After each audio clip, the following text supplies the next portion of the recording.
Hi, this is Zak Mir with the Bulletin Board Heroes here on Share Talk for Wednesday, the 24th of February. Starting off with arena events, where I missed out on looking at it yesterday due to a rush of demand in other areas. But we've had a break not only of the initial February resistance at 11 pence, but also the old November peak at 13.5 and above 13.5, looking towards the top of a rising trend channel at as high as 25 pence, and that's from March last year. As is usually the case, a break of 15 will give us 25. For some reason that seems to work quite a lot in the stock market, at least.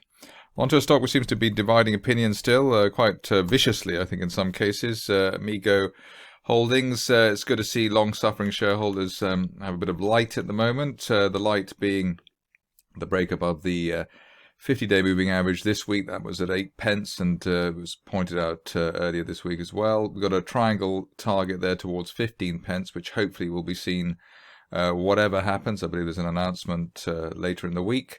The big picture target, which some might be dreaming of at the moment, is at the top of a broadening triangle from August as high as 30 pence, although I suppose we need something pretty big on the fundamental side to get us to that particular number, but above, now currently above the 200-day line at 10 pence, looking to 15 and then possibly 30 as a best case scenario target. We had the whiff of HSBC on the RNS yesterday at Canadian Overseas. People trying to work out what it meant, transfer of shares or stake building or whatever, but at least on the technical front, we've got the shares now finding decent support here at 0.3 pence. That was basically the former resistance for the stock. So looking rather more healthy than it has for a long time. And also we've got the near-term moving averages all rising. So that is a plus 0.2. If you're cautious on the stock, maybe you'd wait for a clearance of 0.35. But really, as we're already seeing, dips towards 0.3 currently being taken up. And the best case scenario target here on a break of 0.35. as high as 0.7 pence over the next 1 to 2 months, which is the top of a June rising trend channel, and helped along, I suppose, by the way that oil stocks, the oil minnows at least, are doing rather better than they have for quite a while. On to feedback, which I noticed somebody on Twitter was buying into. Here we've had quite a sort of flat line for the shares over the recent past, but the good news, I suppose, is the way that the price actions remained sort of at and around the 50 and 200-day moving averages and the right side of them now. And while we're above the 200-day line and recent support for the stock at 1.05, we could or should see a retest of last month's resistance towards 1.5 in the first instance. If you're looking for a big signal, that would be a break of this line from July, which is obviously at the high of the day so far, around the 1.35 level. So a weekly close above that could give us the big target here up to 3 pence, which is the top of a rising trend channel from October 2019.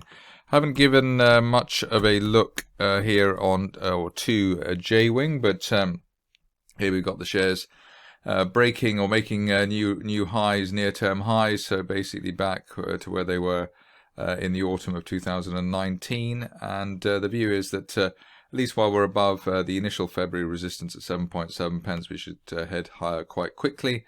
The top of the rising trend channel from September 2019, it points to 23 pence, and that's the target for the stock perhaps as soon as the end of next month or going into the first part of April. Only back below the floor of the channel around 6 pence, and the 50-day line really delaying the upside scenario. Stock which I haven't looked at for a little while now is Image Scan. But what's interesting here, although it's a very illiquid looking chart, we had a gap down and then we filled the gap, so a bear trap gap reversal, also a bear trap below the 200-day moving average at 2.38. So while we're above the 200-day line, we're looking towards the top of the rising trend channel from November 2019, as high as 5.5 pence to be seen hopefully by the end of next month. Macango is the next contender. It's got a pretty good private investor following, and gap higher near the top of the range, always a healthy thing to see. And here we can say that if there's a decent end of day close through 20 pence, which is basically the peak of last month, we could see a new leg up for the shares up towards the top of a rising trend channel from September, currently promising a target as high as 33 pence by the end of next month. 30 back below the gap and below the floor of the channel at 16 pence, really delaying the upside scenario at Macango. Stock which I'm happy to see rising, and I suppose it does does underline the way that we are in a bull market still, despite the efforts of IG over the weekend. Here we've broken this falling wedge from August on non-standard finance. That was around 3.5 pence, and above that we're now rather more certain to be looking for a top of June triangle target as high as 10 pence by the end of April. Could even be by the end of next month, the way things are going, but we'll go for the end of April at this stage. There was a bit of a rug pull in the green renewable space earlier in the week, and what's interesting here at Powerhouse Energy is that we've broken back above the old 6.7 pence neckline support the shares had in January. Above that, then we're looking for a retest of the 9 pence area and beyond within a rising trend channel, which had previously drawn here heading towards 15 pence, but at least it looks as though the shares are back on their way in terms of their breakout that they had in December. But key there is holding 6.7 pence. As talked about Ridgecrest yesterday, I was looking for an end of day close above 2.1 pence on the top of the gap that we had, the gap down that we had last month. Still waiting for 2.10 plus on a mid-price basis. If we can get that over the course of this week, I think that would be a reasonable trigger to give us a top of January price channel target as high as 4 or 4.5 pence by the end of next month. Stop loss rather simply the post-suspension low at 1.5 pence.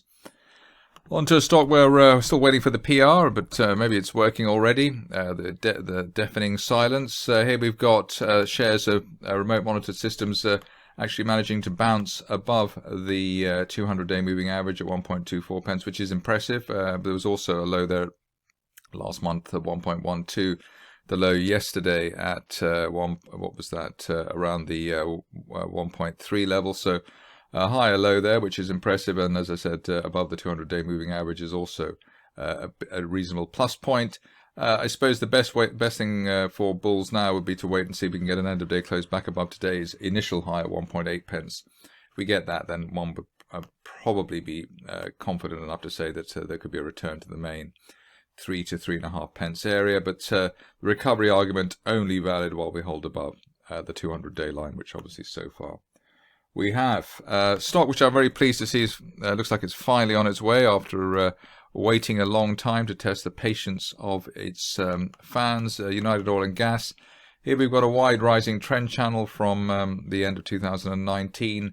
The big breakout here, or the breakthrough here really, was mid-February, a week or so ago, with the break of that resistance line from the beginning of last year at around 3.5 pence, and above 3.5 pence and that broken line we're looking towards 7 pence ideally by the end of April, and who knows if the logjam has been properly cleared by the end of next month. So a reasonable setup there after what it was over a year of consolidation for the shares. Always like to highlight stocks which are being attacked by the bears. Probably at the moment the number one in that respect is Zoetic, which currently has a share price of 81.44 pence, which is precisely 81.44 pence more than the bears are saying that it's worth. But so far it's shaken off the bearish efforts, and also we've had a decent update from the company today. Broken that January resistance line around 75 pence, and while we're above 75 pence, we're looking towards a technical target here as high as £1.25, which is the top of the broadening triangle from August. So let's see whether that particular battle pans out in favour of the bulls. Interesting to see that the RSI bounced off the neutral 50 level, and we've got a bit of a MACD MACD indicator buy signal going on there as well. So maybe that might be something for the bulls to latch on to. That's it for me today. More updates tomorrow.